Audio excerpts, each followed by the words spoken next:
हम इसी क्षण तुम्हें महामंत्री पद से वंचित करते हैं।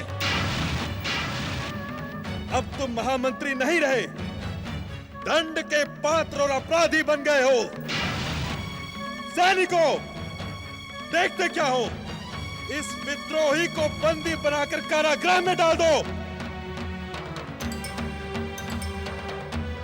यह अन्याय है महाराज, घोर अन्याय। आप पटरानी सुरुचि को प्रसन्न करने के लिए बड़ी महारानी सुनीति के साथ अन्याय कर रहे हैं। मैं आपके इस अन्याय का विरोध करता हूं।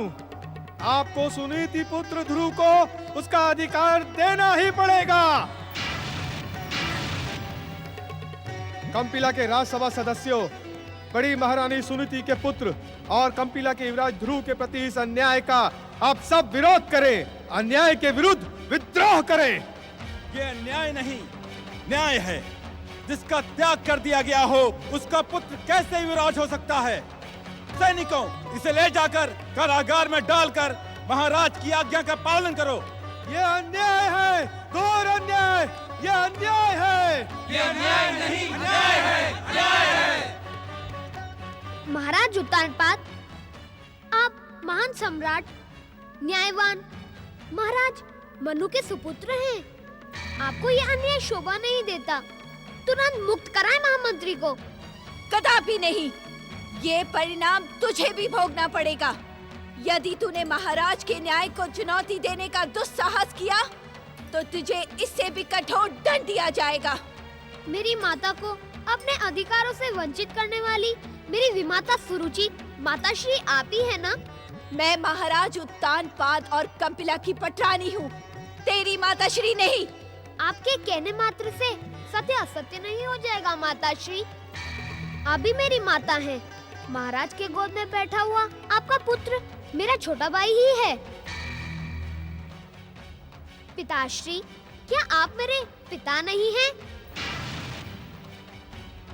क्या यह मेरी माता नहीं है? आपके गोद में बैठा हुआ उत्तम मेरा छोटा भाई नहीं है? क्या इस सत्य को आप असत्य कह सकते हैं?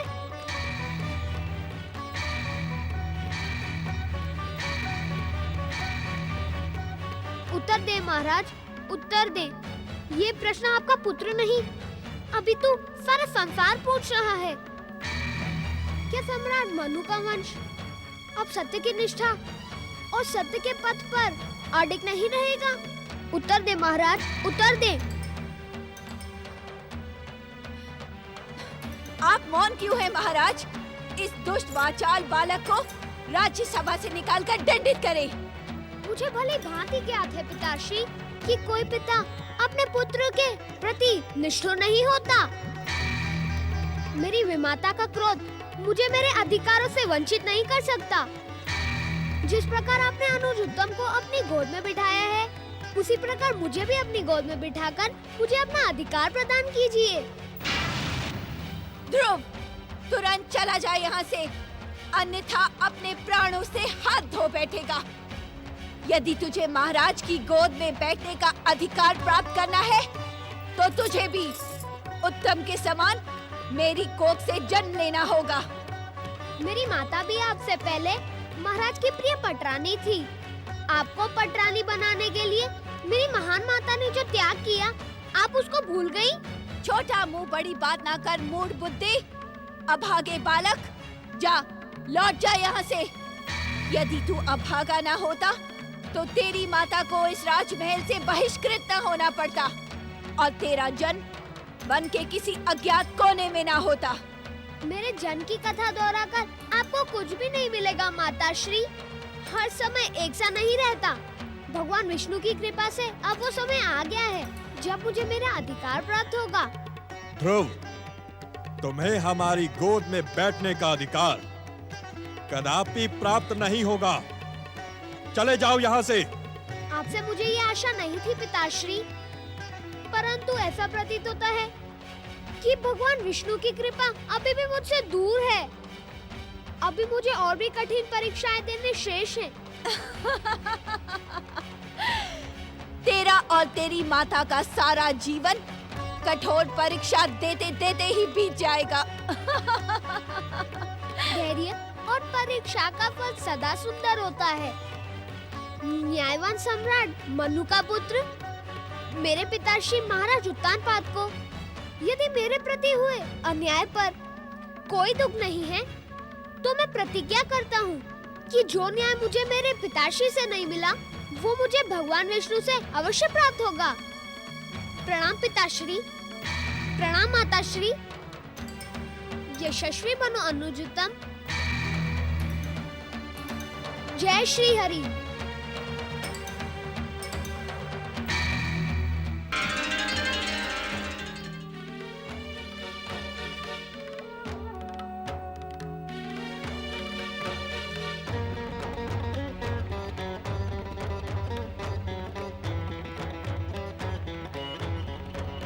आप सब विचलित ना हो। ध्रुव के लिए ये समय दुर्दशा का नहीं, अपितु जगदीश्वर भगवान श्री विष्णु की परम पावन भक्ति का संदेश लेकर आया है।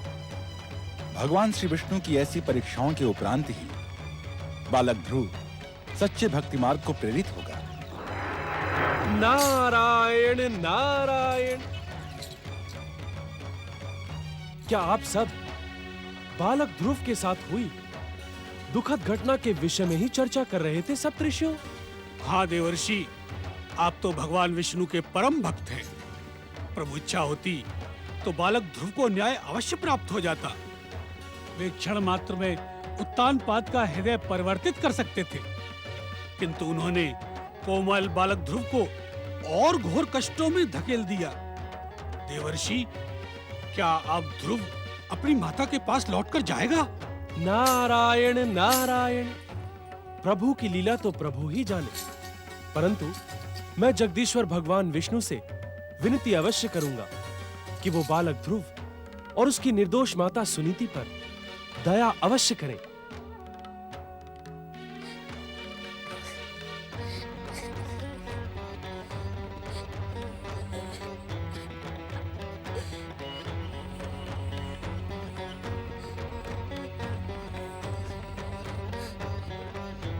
नहीं माता नहीं, अब मैं तुम्हें अपना अपमानित मुख नहीं दिखाऊंगा।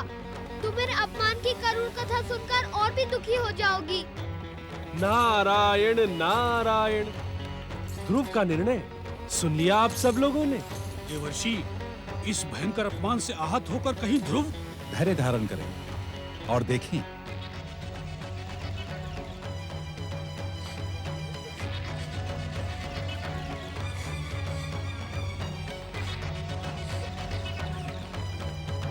मेरे आराध्य जगदीश्वर श्री भगवान विष्णु, मैंने अपने पिता के राजसभा में प्रतिज्ञा की है कि जो न्याय मुझे अपने पिता से नहीं मिला, वो मैं आपसे प्राप्त करूंगा। हे जगत के पिता, हे पालनहार, जब मैं आपसे न्याय प्राप्त करूंगा, तभी मैं अपनी माता को अपना मुख दिखाऊंगा।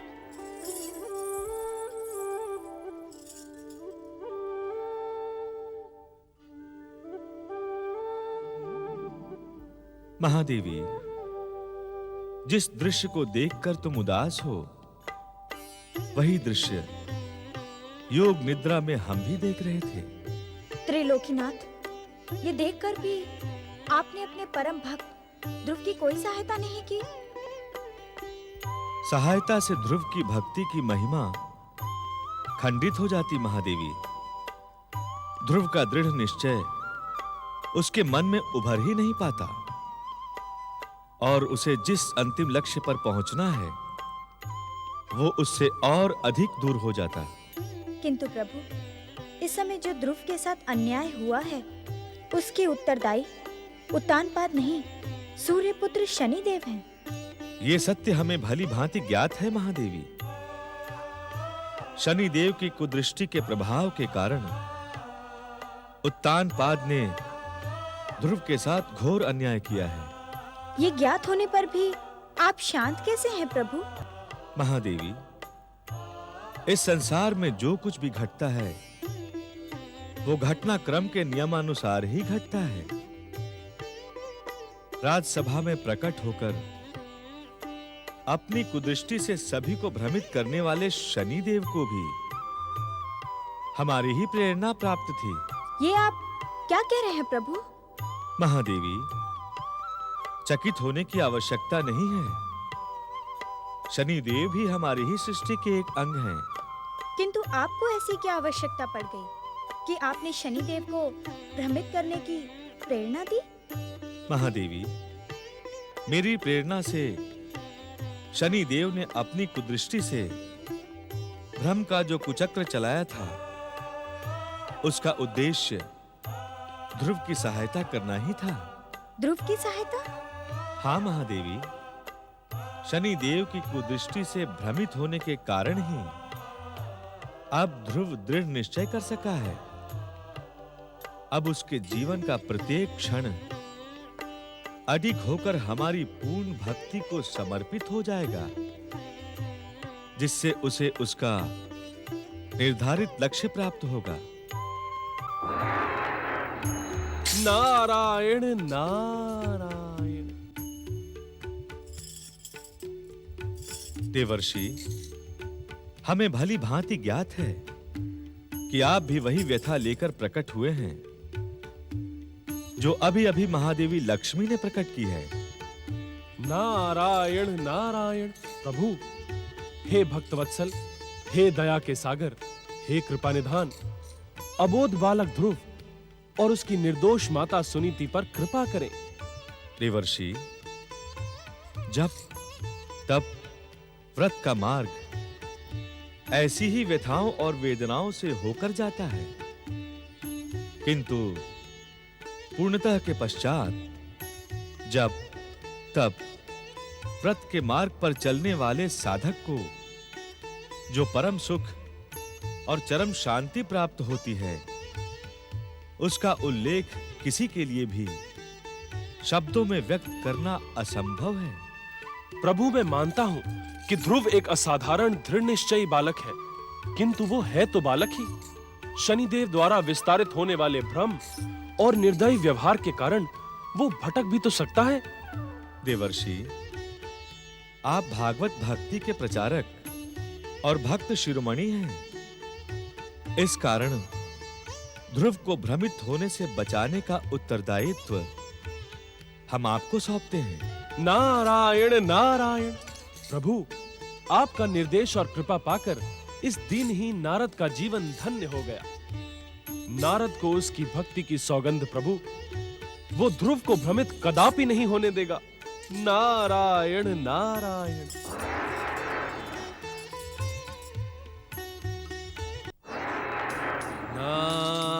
नारायण नारायण नारायण नारायण।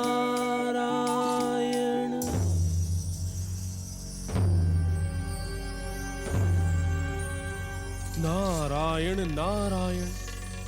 बालक ध्रुव, मैं तुम्हारी किस प्रकार सहायता करूं? इस संसार के प्रपंचों और सात्विकता की शत्रुता से तुम्हें भ्रमित होने से कैसे बचाऊं? नारायण नारायण। इस संसार में सत्य, अहिंसा और भक्ति के मार्ग पर चलने वाले को तुम्हारी ही भांति परीक्षाएं देनी पड़ती हैं। बिना सत्य का अनुभव किए ये संसार सत्य पर विश्वास ही नहीं करता ध्रुव, अपितु सत्यवृत्ति के मार्ग में कांटे बिछाता है। नारायण नारायण। किंतु मुझे जगदीश्वर भगवान विष्णु के आदेश का पालन करना ही होगा। तुम जैसे परम भागवत भक्त की सहायता करना नारद का सौभाग्य है। नारद, ध्रुव की सहायता करने से तुम्हारा सौभाग्य सिद्ध होगा अथवा दुर्भाग्य, इसका निर्णय तो समय करेगा नारद। किंतु अपने प्रभु के आदेश का पालन करने से पूर्व मेरा एक आदेश प्राप्त कर लो। नारद, ध्रुव को कष्टों से बचाने के लिए मैं तुम्हारे किसी भी प्रयास को सफल नहीं होने दूंगा। नारद, क्या देवर्षि नारद में इतनी विशिष्टता नहीं बची कि वो शनिदेव की बात का उत्तर दे? नारायण नारायण, आप जैसे अशिष्ट, अहंकारी और श्री विष्णुद्रोही से शिष्टता दिखाना संभव भी कैसे है शनिदेव? नारद! सत्य को सुनकर उत्तेजित न हो। आपने तो स्वयं ही कह दिया कि आप मेरे किसी भी प्रयास को सफल न होने देंगे। नारायण नारायण, तो उस स्थिति में मेरे कहने के लिए बचता ही क्या है? तो कहने के लिए आज कुछ बचा है और ना ही भविष्य में कुछ बचेगा।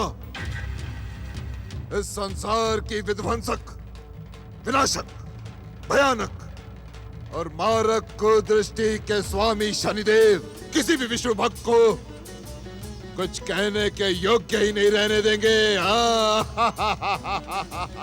शनिदेव, जय और पराजय जीवन के दो महत्वपूर्ण किनारे हैं। जैसे मनुष्य में उत्साह और महत्वाकांक्षा बढ़ती है, किंतु पराजय से सत्य की शिक्षा और भविष्य में जय पाने की भावना विकसित होती है।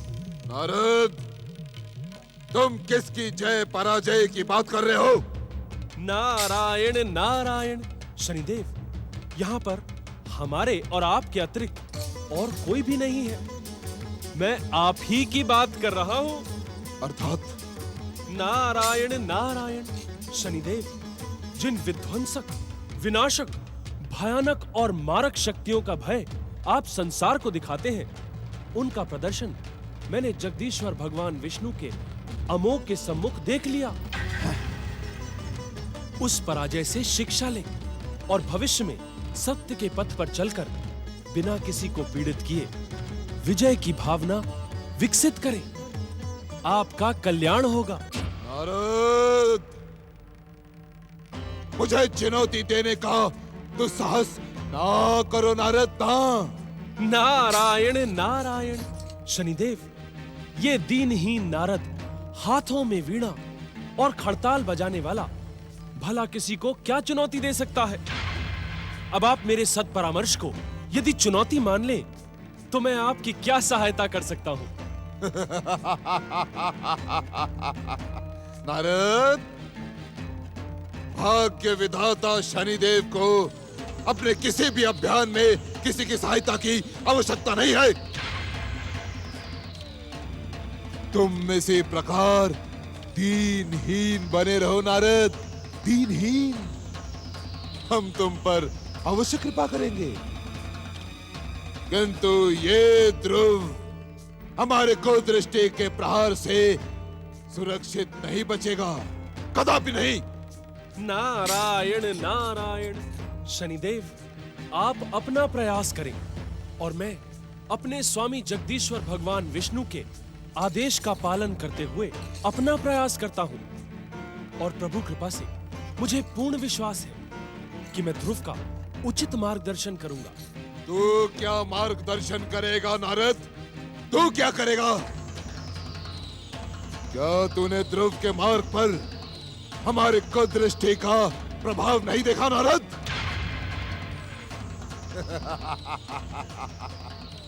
मैंने ध्रुव के पिता उत्तानपाद और उसकी राज्य सभा में उपस्थित सभी कंपिला के वासियों को अपनी कुदृष्टि के प्रयोग से भ्रमित कर दिया नारद। मेरी कुदृष्टि के ही कारण ध्रुव को कंपिला में अपमान और तिरस्कार के अतिरिक्त और कुछ नहीं मिला। देखें नारद जी, देखें वहां किस प्रकार ध्रुव वनों में ठोकरे खाते हुए अज्ञात दिशा की ओर बढ़ रहा है। देखें नारद जी।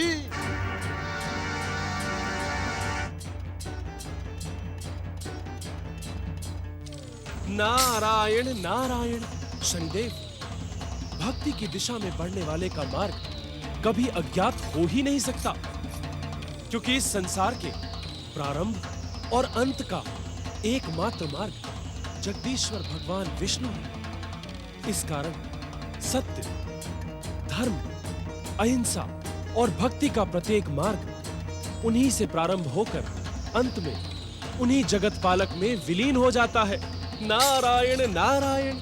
ध्रुव का मार्ग किस प्रकार विलीन होता है ये मैं तुम्हें बताता हूँ।